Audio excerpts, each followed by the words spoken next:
I'm here. I'm Tina Price. I own CTN. I met Glenn 39 years ago, and he was my first life drawing teacher. If I just want to start this off, I would like to ask anyone in this room who has studied from this wonderful master to ask, right? This is a group that's here today, but there are thousands, right? What, tens of thousands? You travel all over the world. Let me know how long you've been doing this. When did you start?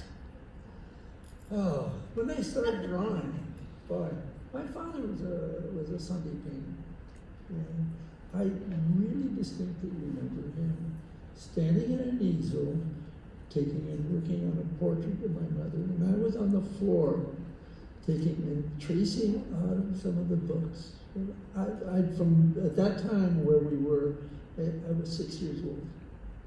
That's amazing. And then did you go to art school or what? I took in high school, actually even before that,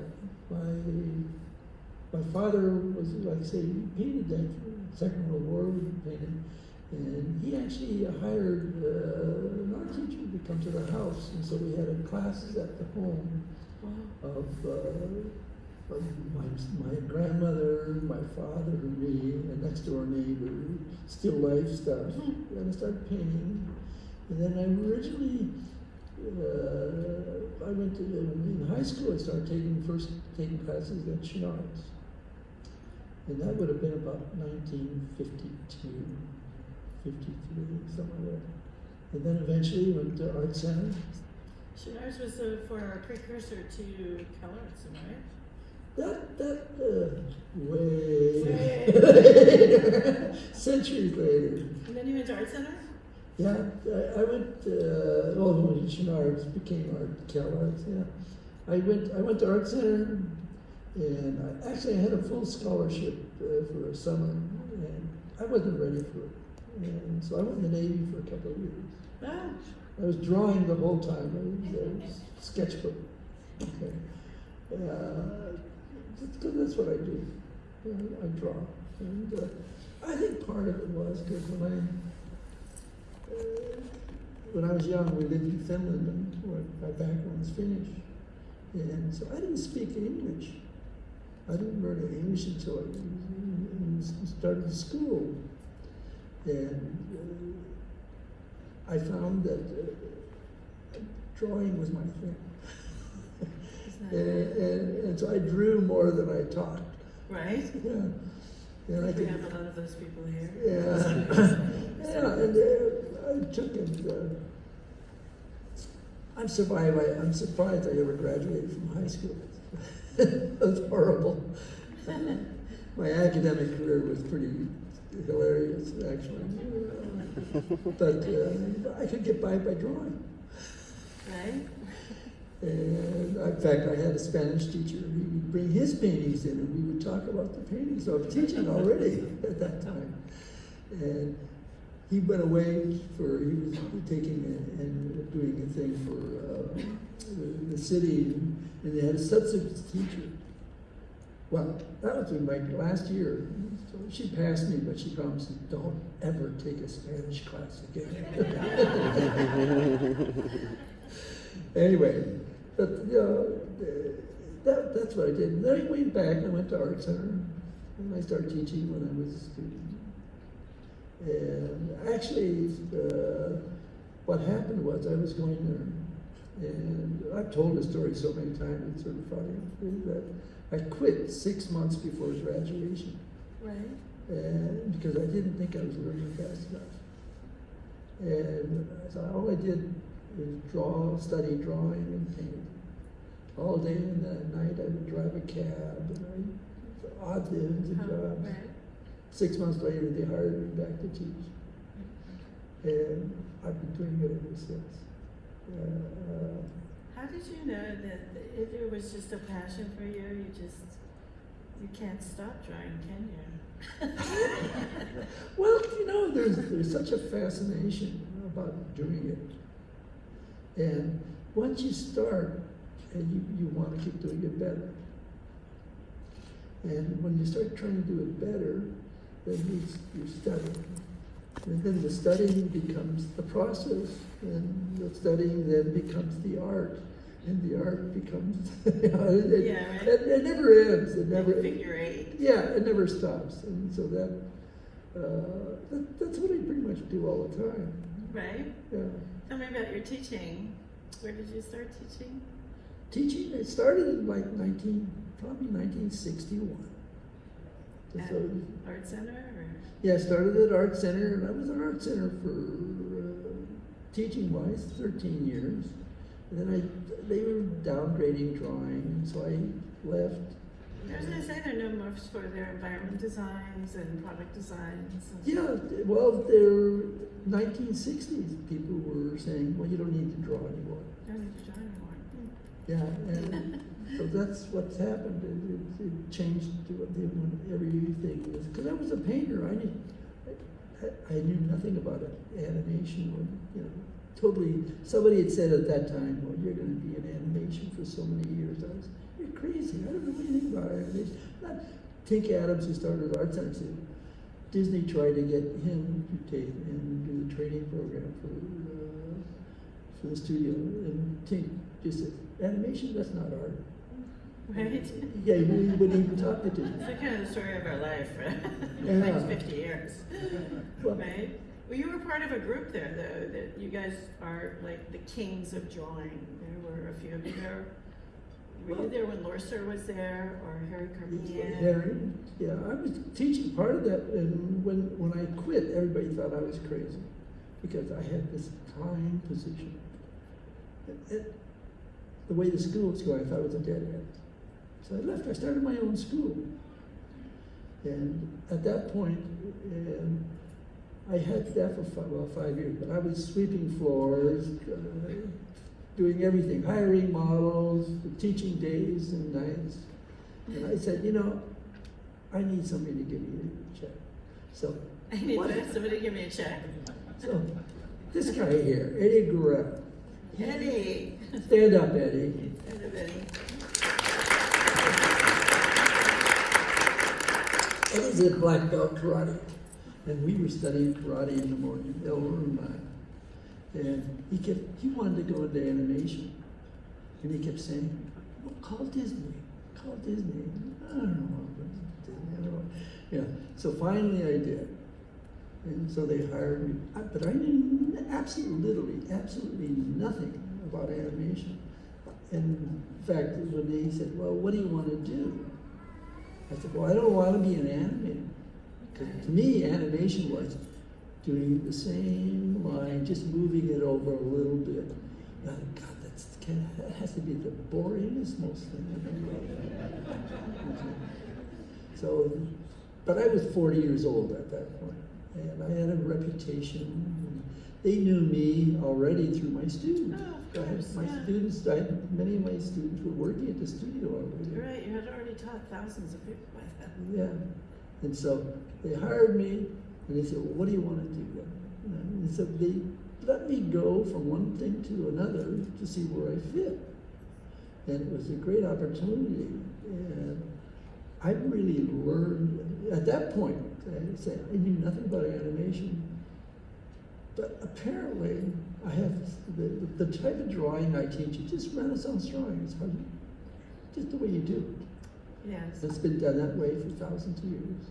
Okay, and so being able to draw from imagination, it was everything, and that's what I do.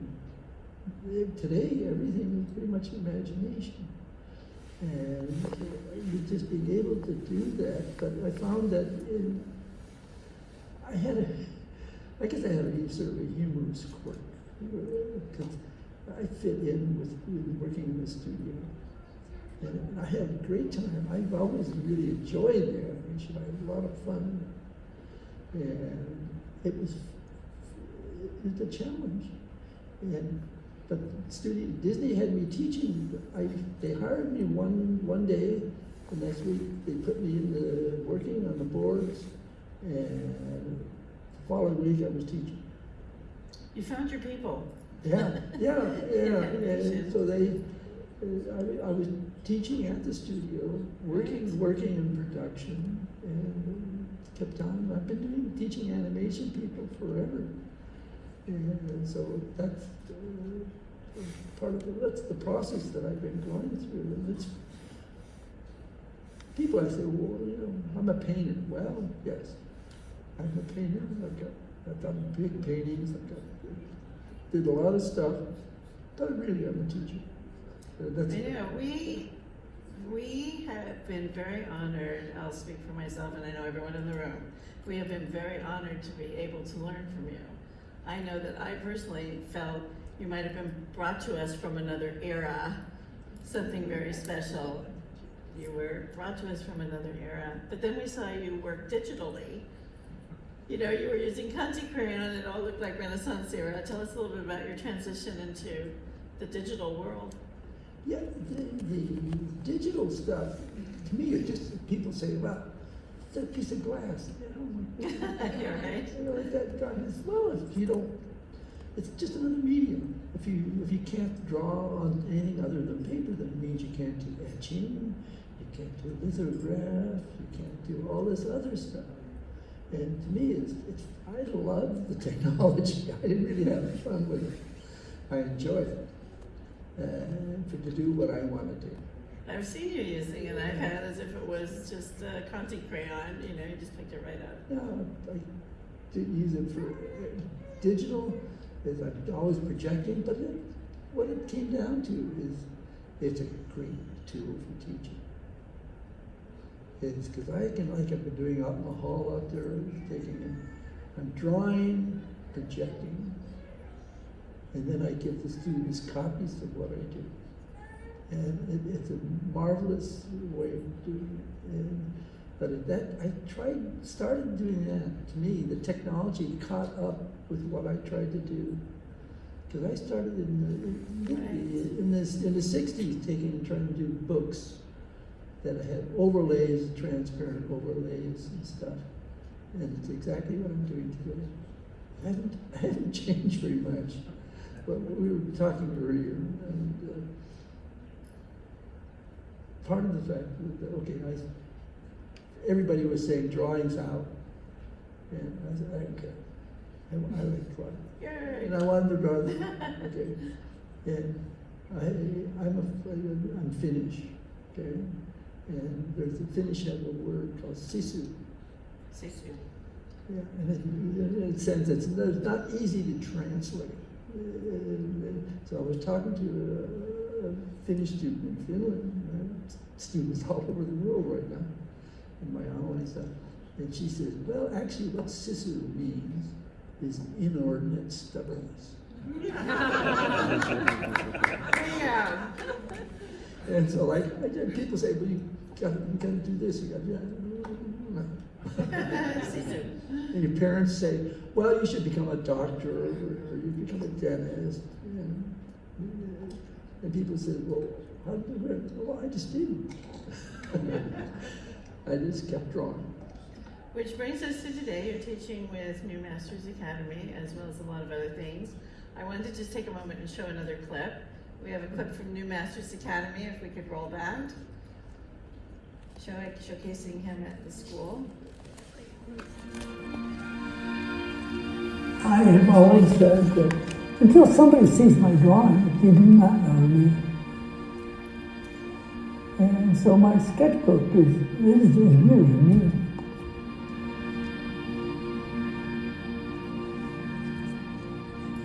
This is a Disney from The Fox and the Hound. Self-portrait, in fact, my wild and woolly days when I was, I must have been about 35. A lot of people don't realize I did a lot of very, very abstract stuff. This is an etching I did in, what was that, 72. So it's been a few weeks ago. The most famous Greek artist was Apelles.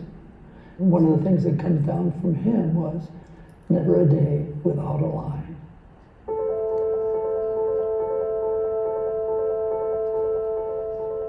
There's probably no place that I don't draw.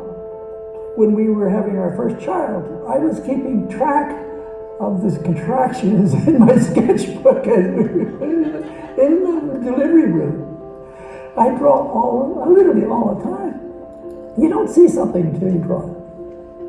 You think you see it, but you're not really seeing it. And when you start to draw it, that's when you start to see it. That's when you really focusing on the whole thing, and then you draw it, then you're seeing it.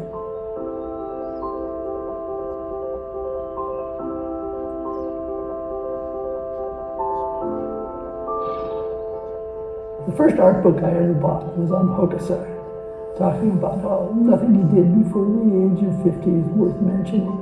At 70, he started to do some nice stuff. And by 101, he's going to be really a marvelous artist. Now that's my goal. Make every line come to life.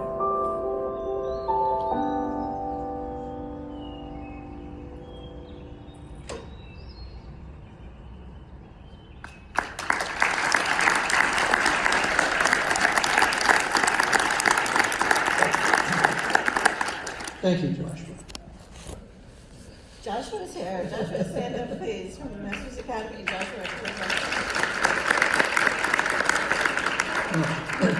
I tell you, I have my online academy and stuff. And Joshua was taking a class for me at the Animation Guild. And it was team. that's where I started with you, yeah. He was in class, and I was taking and trying to use a camera or something and record the drawings I was doing up on the wall. And he said, "Well, let me help you." We kept saying, "You gotta have something better than that." And we kept improving it. And so he helped me get my online academy going. Awesome. I was sort of like, okay, a little bit of a spur, helping him